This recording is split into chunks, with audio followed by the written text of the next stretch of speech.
So the Hamas leaders, or remaining Hamas leaders, are doing their next pit stop tour because they've been booted out of Qatar, which seems to be something that America pushed them to do recently. And now they've made their new home in Turkey, of all places.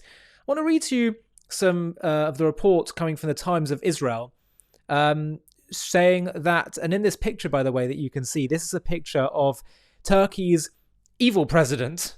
That's my own addition of the word evil, but I think it's absolutely fair the way that he supports these modern-day Nazis of Hamas. Turkey's President Erdogan, you see in the middle there, and ministers of his government, right, meeting with Hamas delegation led by Ismail Haniyeh in April 2024. I'll just make it bigger so you can see.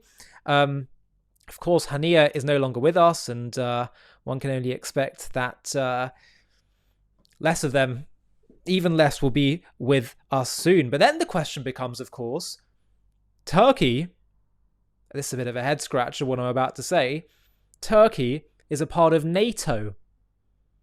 Now let's just say Israel decides to go after these modern-day Nazis who all played a critical role in orchestrating the worst massacre against Jewish people since the Holocaust, and they decide they're going to go and kill them, eliminate them.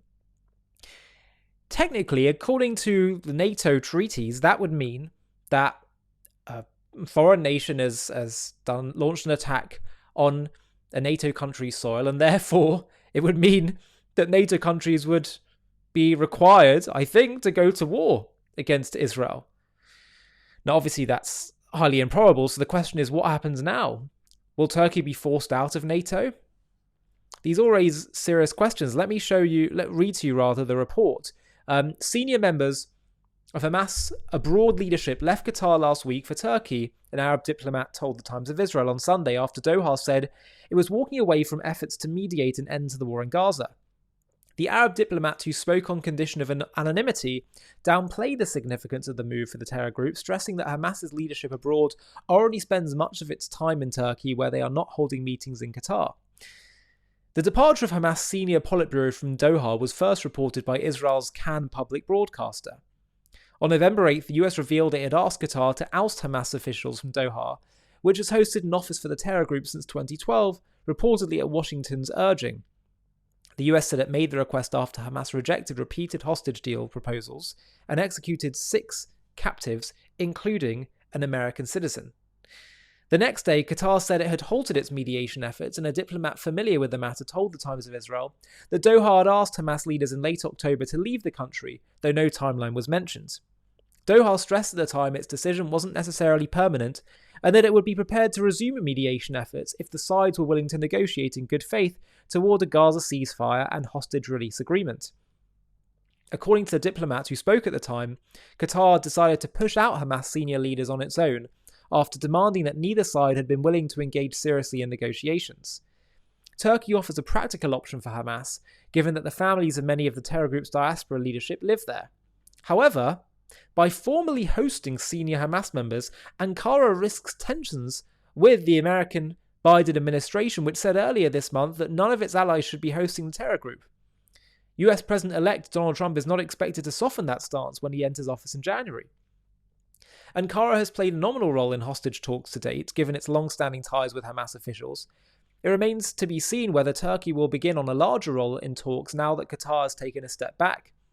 After Israel killed Hamas's Gaza-based leader Yahya Sinwar in mid-October, the US expressed hope that it would lead to a breakthrough in negotiations for a ceasefire and hostage release deal, framing Sinwar as the main obstacle to an agreement. I think that sounds pretty naive to me. It's not just Sinwar. That seems very, it doesn't reflect the reality that the support for Hamas and Hamas's position is widespread. Now, this is interesting for a variety of reasons, for its political implications, the NATO issue, and all of that. But one reason I also found this quite interesting is because the end times prophecies that we read in the Torah, in the Bible, in the prophets, we don't know how it's all going to manifest realistically. It's often spoken of in very broad, just vague terms. But one thing that we do see is when it talks about the final political showdown, it talks about in Ezekiel something called the war of Gog and Magog. Now, again, I'm very cautious of making any clear, specific, descriptions of what it could mean practically today. But one thing we do see is that there are many scholars that consider the land associated with Magog is regions in Anatolia, which is part of modern-day Turkey. And ancient maps often place these people in areas corresponding to Asia Minor.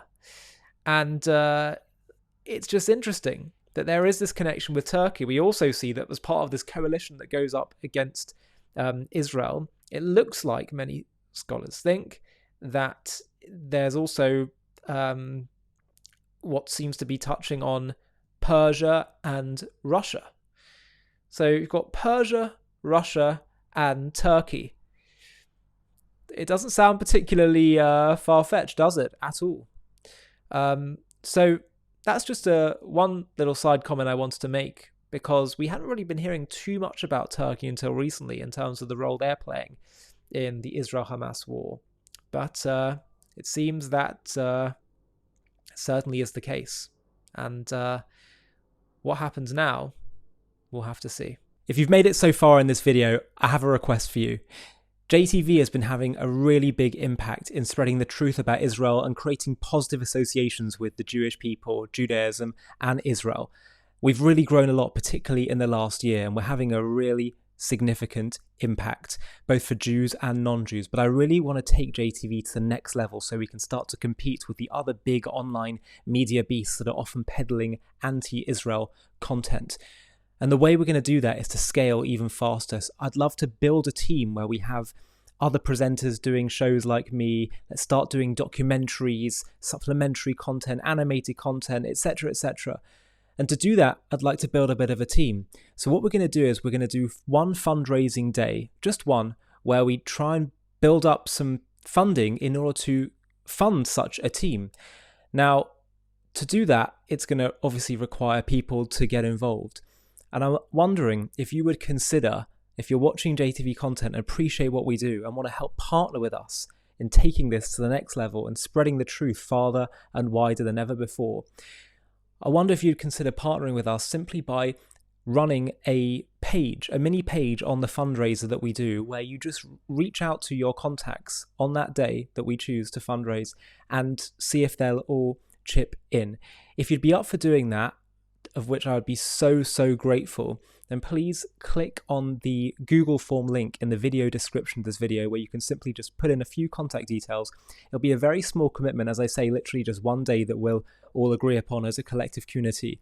But the impact is going to be so big. There's such strength in numbers. If we all pull together and do this, we can take this to the next level. And as I say, all of us can partner together in bringing and spreading the truth to the whole world. So please do consider clicking on that link, filling in the form, and I'll be in touch very soon to talk about the next steps. Small commitment, but a big impact. Hi, thank you so much for watching. To watch another one, click here. To stay up to date with all our content, click here to subscribe. And if you're able to, you can help support JTV to grow and grow by clicking join below this video, where you can become a member and get perks including early access to videos and private live discussions with me. But most of all, you'll be partnering with us on our mission to change the world.